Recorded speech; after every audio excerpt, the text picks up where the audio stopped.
Stonekit opened his mouth to protest, but closed it again when he recognized the insistence in River's eyes. Had he been in the same situation, he knew he would be begging the same. River nodded slightly toward EchoKit, and Stonekit glanced at his sister, catching the meaning immediately. Get your family out. Gritting his teeth, the Grey Tom nodded and turned, jumping up onto the wall. He had to scrabble a bit, his back claw scratching the brick for a hold. Finally, he made it, and EchoKit followed. The Legion soldiers barely seemed to care that the two were escaping, as if confident that they could catch up to them. However, as EchoKit reached the top of the wall, the two soldiers raced forward. River prepared herself, standing between them and her mother in a defensive stance. During training, the brown she-cat had faced many teachers. The slightest mistake resulted in cruel penalties, and River had had her fair share of fights, trying to defend herself against the worst of the punishment. Now, her past experiences would help her in this fight.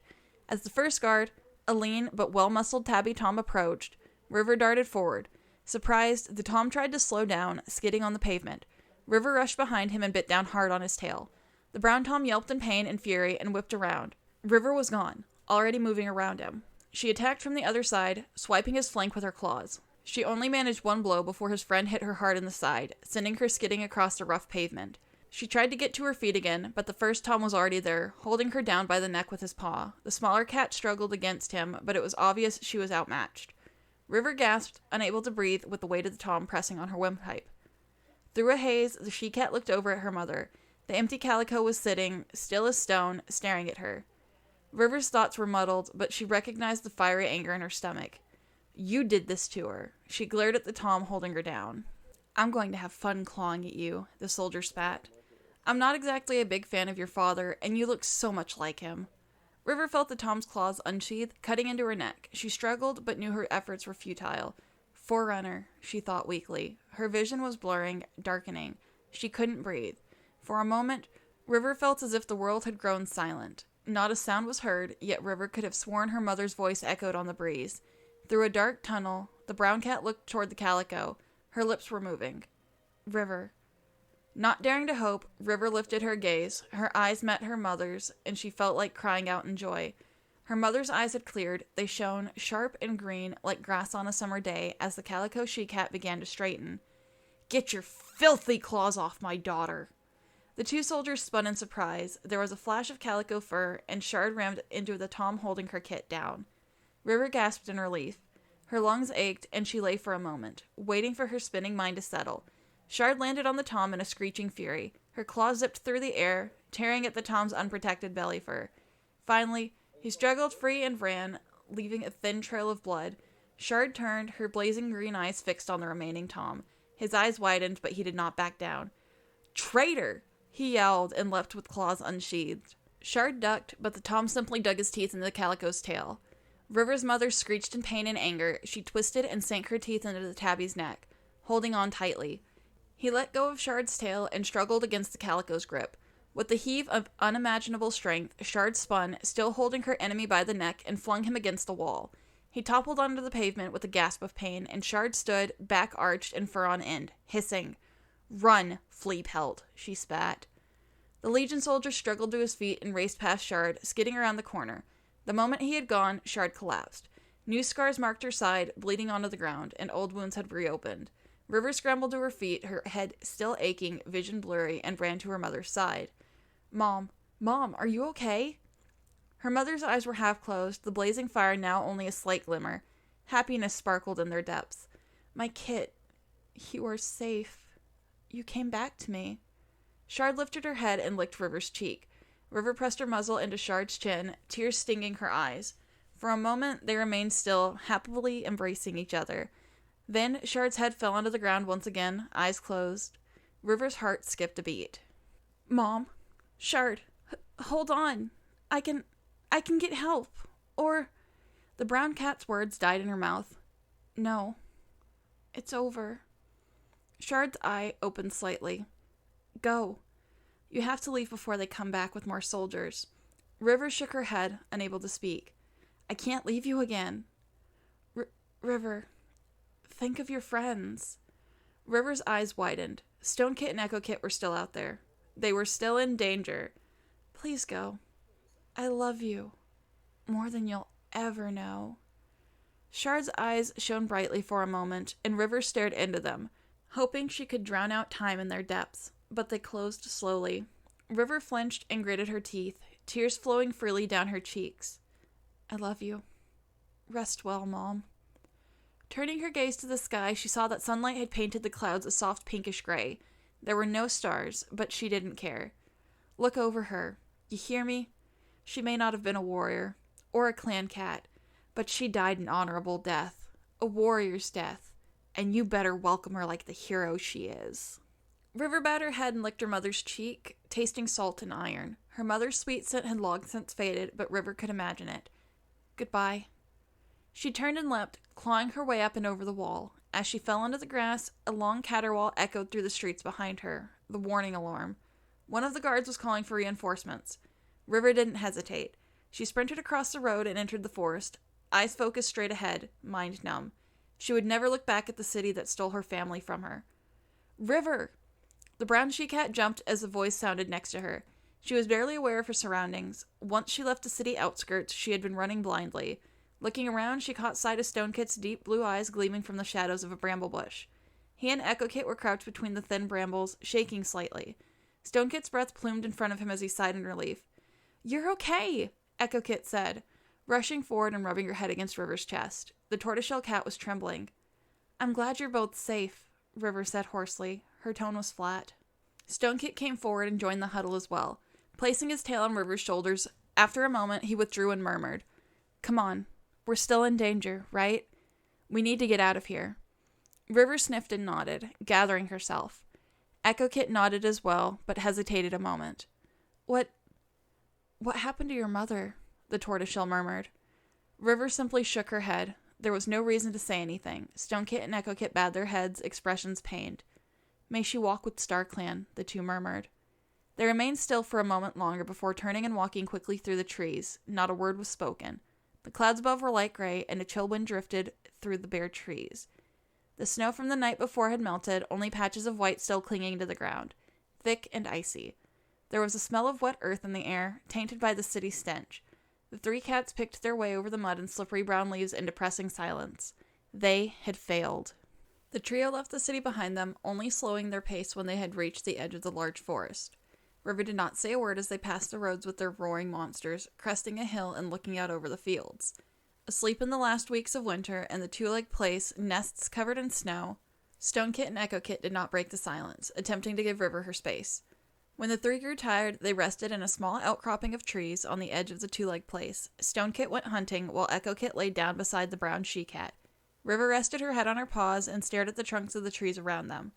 For a while, they waited, listening for StoneKit's return. Finally, the tortoiseshell mewed softly. Do you want to talk about it? There's nothing to talk about, River responded numbly. Her friend said nothing else for a long time, and StoneKit brought back 2 mice. They ate in silence, but River could tell the two were trying hard to think of what to say to her. She pushed the rest of the mouse toward StoneKit, having only taken a bite, and turned away. The tom's tail flicked with concern. You should eat a bit more, River. We'll all need our strength in order to make it back to the clans. River didn't respond, closing her eyes. Her friend shared a glance, deciding to leave her to silence. They curled up, and all drifted off to sleep. River had no dreams, and when she awoke, she could only follow her friends as they led the way through the fields. Again, silence seemed to plague the trio, and River could tell EchoKit was growing uneasy. StoneKit seemed to accept it, but his sister often padded close to him, whispering quietly. StoneKit gave vague responses, but River knew what they were talking about. It was on the third day as the sun was setting, and they had nearly passed the two-leg place, when a sudden wave of anger swept over the brown she-cat. Would you stop talking about it? She snapped. EchoKit had leaned toward StoneKit again, but now the two were staring at her in bewilderment. We were just talking, EchoKit began, but River didn't let her finish. Instead, the she-cat stormed past her friend, leaving both the cats staring after her. When they settled into a makeshift camp that night, River slept away from them, and in the morning, she hunted alone. The two seemed to put up with it, which made River somehow more angry. She didn't know where the feeling was coming from. All she knew was that she couldn't keep it locked inside. They made their way around the two-leg place, crossing fields and woodlands in order to avoid the tangled streets. River kept ahead of her friends, stalking at least 5 paces in front at all times. She heard EchoKit murmur something to StoneKit, and River gave them a swift glare. The next time she heard her friend murmuring to StoneKit, she caught a few words and finally decided to break her silence. We failed, okay? I get it. There's no reason to go on about it. Why don't you two just hurry back to your clan and leave me alone? River, we're bringing you back, too. We aren't going to abandon you now, Stonekit meowed, but River scoffed. Oh, you're so loyal. Following your stupid code like it has the answer to everything. She dug her claws into the dirt. The ground was cold, frosted over, and River felt like she was shouting at nothing now. Life is more complicated than that. No one has the answer. No idiotic code can help you. Why don't you both just grow up? EchoKit continued to stare, but Stonekit seemed to grow angry now. Hey, there's no need to get so angry all of a sudden. We're just trying to help. Stop helping! I never asked you to throw yourselves in danger for me. Oh, well, I'm sorry I've apparently been nothing but a nuisance to you, Stonekit shouted back, and River hissed at him. Exactly. You're a nuisance. A useless, pathetic coward who could do nothing to help my mom. Stonekit recoiled, his muzzle scrunched with anger. River knew she had gone too far, but the words just slipped from her mouth. EchoKit's eyes were wide. You don't mean that, River, the tortoiseshell meowed, but River could only back away. Tears were stinging her eyes, and she didn't understand what was going on. Why was she yelling at these cats? There was no way she would ever blame them for what happened, and yet she was calling them cowards. Anger was still burning in her stomach, and she could feel more venomous words rising in her throat. Before they had a chance to escape, she turned and ran into the fields. River! EchoKit's call followed her across the open space, but the brown she-cat didn't stop. She kept running, sore legs pumping until she was across the field and tearing through the snowy, bare undergrowth of a narrow woodland. Skidding to a halt, she squeezed into a bramble thicket, not caring if the twigs tugged at her pelt. Her breaths came in ragged pants, and she closed her eyes tightly, curled on the cold forest floor. What is wrong with me? The she-cat thought, anger giving way to a bout of sadness. She remained under the brambles until her mind drifted away and sleep took her. In the distance, EchoKit and Stonekit called her name. River was used to waking up in the Greenleaf Place. She wasn't used to feeling angry at her ancestor, though. The moment she opened her eyes, Forerunner was sitting before her, slender tail wrapped over her paws. River sat up, meeting the she-cat's blue gaze, but feeling no calm in their depths. Why didn't you answer me? The brown cat asked. Forerunner's expression didn't change. I cannot fight battles for you, kid. I don't want you to fight for me. I want you to save her. River gritted her teeth, stepping toward the silver cat. Bring her back. You can resurrect cats, right? Bring Shard back to me. It doesn't work like that. I told you. I can only do that once, and I did it for you. Then undo it. Take it back and use it for her. Forerunner shook her head slowly. River, what you're feeling is only temporary. You must calm yourself. Don't tell me to calm myself, the she-cat snapped, tail lashing wildly. How can you even comprehend how I feel? I don't even know how I feel.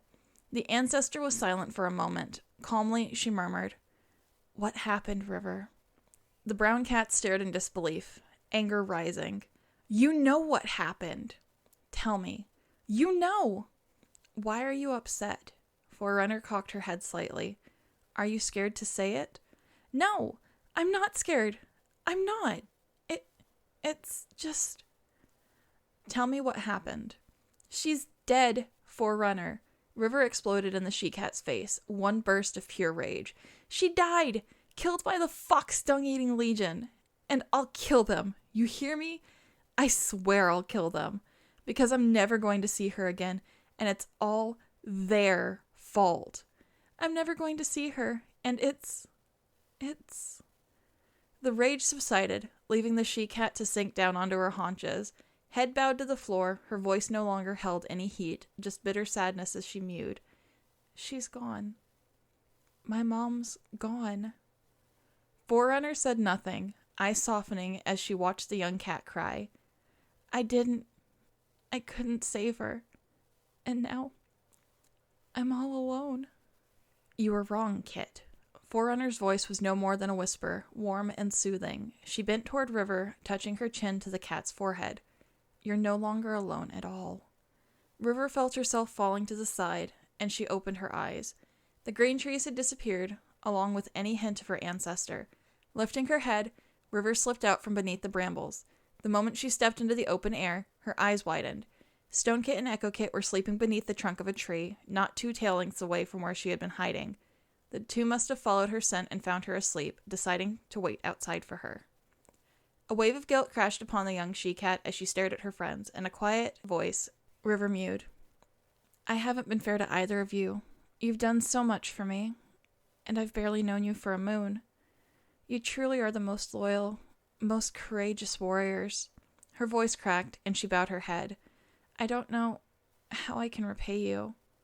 Start with an apology. River looked up quickly. The two ThunderClan cats had raised their heads and were looking at her, their eyes soft and warm. The silver-striped cat swallowed her tears, trying to keep her voice steady.